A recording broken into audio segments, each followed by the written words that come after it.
Thanks very much for staying with us. Time now for Eye on Africa with me, Georgia Calvin-Smith.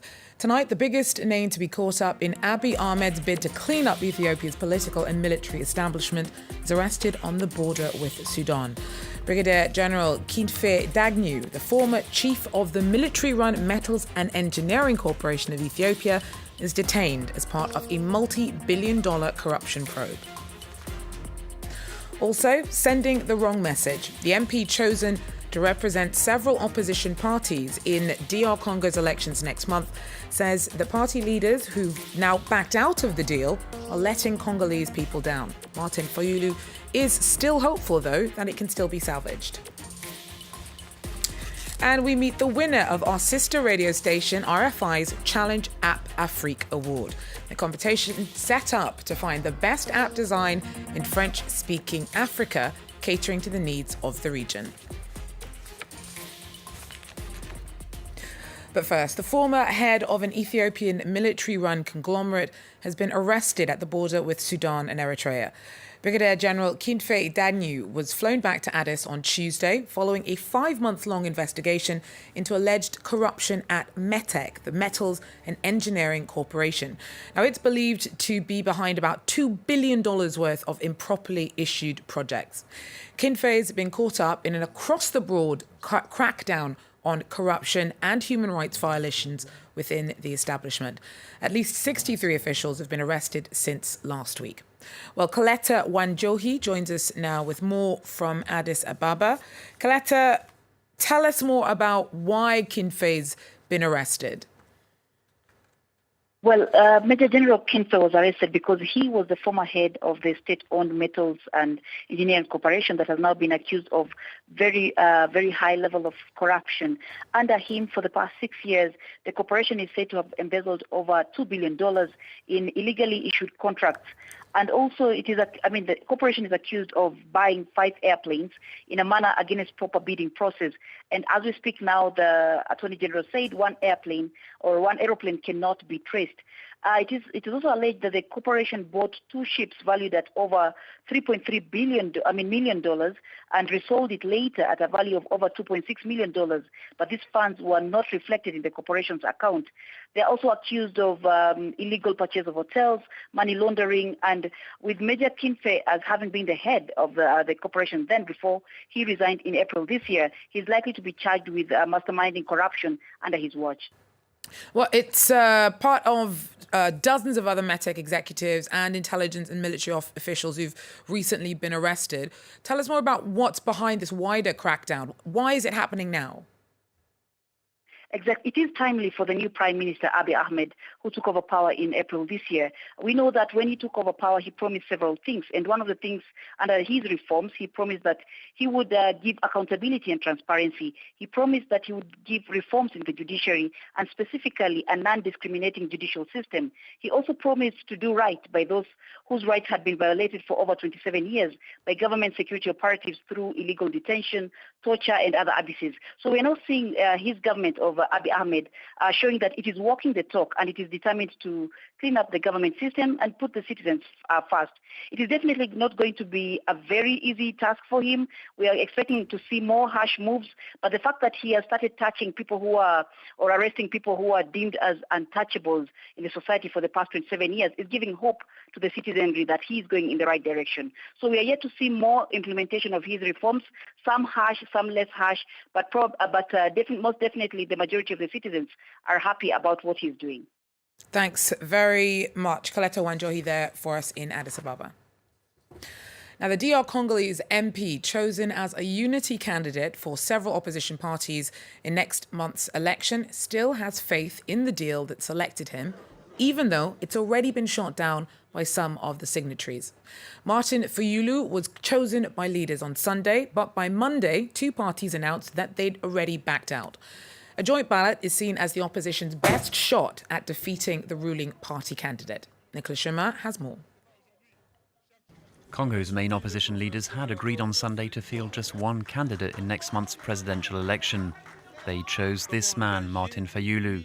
But 24 hours later, 2 leaders, Félix Tshisekedi and Vital Kamerhe, made a dramatic U-turn and reneged on the deal. Fayulu gave his reaction to France 24 on Tuesday. It can be considered a disappointment, but I'm staying positive. I asked my brothers Felix Tshisekedi and Vital Kamerhe to change their minds. They signed a pledge, but I'm not giving them an ultimatum. The Kofi Annan Foundation that helped broker the deal has now published the leaders' pledges. They had vowed to end their political careers if they ever rejected the agreement. On the streets of Kinshasa, many Congolese expressed their deep resentment. We need to recognize that these people in the opposition are fickle. They say one thing in the morning and another in the afternoon. It's sad. It shows immaturity on the part of Tshisekedi. We should give Fayulu a chance, because if he were to win these elections, then later on, we can choose someone else, like Tshisekedi or Kamerhe. We shouldn't go back on this deal now, or we'll lose these elections. The disagreements among the opposition are paving the way for the victory of Kabila's ruling party. Fayulu still hopes the two men will reverse their decision, but time is running out. The campaign begins in 10 days. For now, Fayulu still has the support of two opposition stalwarts who could not take part in the election, Moïse Katumbi and Jean-Pierre Bemba. South Africa's Home Affairs ministers quit after a High Court ruling last week found that he'd lied under oath. Malusi Gigabas was reprimanded over his testimony in 2017 in a court case about a wealthy family called the Oppenheimers bid to have a private terminal at Johannesburg Airport. Gigaba had recently vowed not to step down after being caught up in a leaked sex tape scandal. The close ally of Jacob Zuma's been linked to allegations of corruption under the ousted former president. 3 people have been killed and dozens wounded in a suicide attack in northern Mali. Al-Qaeda-linked Islamist group GSIM has claimed responsibility for blowing up a 4x4 in Gao on Monday night. They claim to have been targeting foreign troops. The country's been struggling to return to stability since 2012, when Islamist extremists took control of the north before being pushed back by a French military intervention. And finally, we meet the winner of our sister radio station, RFI's Challenge App Afrique Award.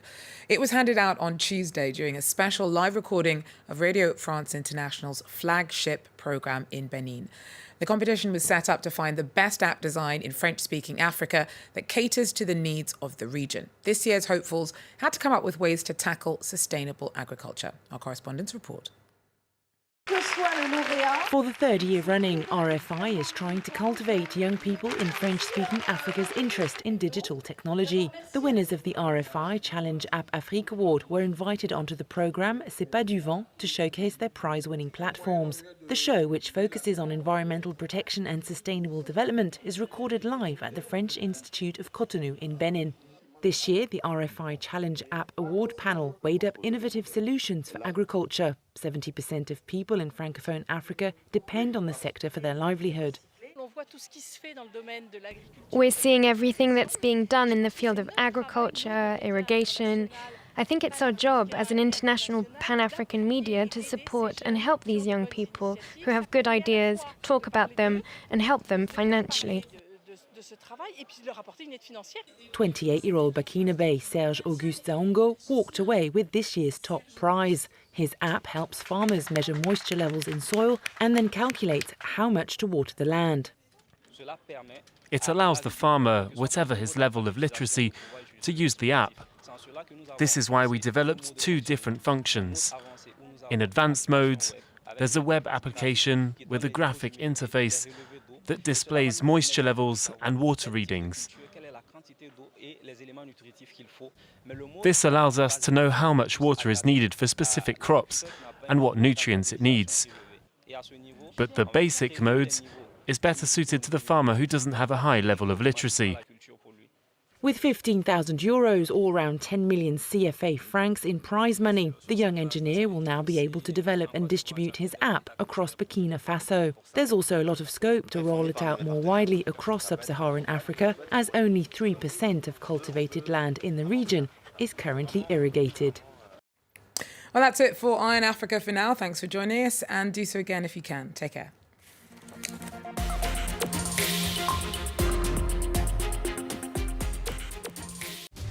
You might watch France 24 in English, but don't forget, France 24 is also broadcast in French, Arabic, and Spanish.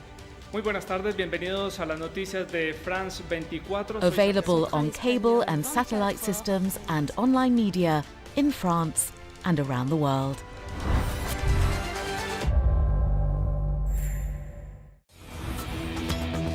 In 2003, US armed forces invaded Iraq, setting in motion 15 years of violence. Once Saddam Hussein was ousted, the country unraveled into chaos.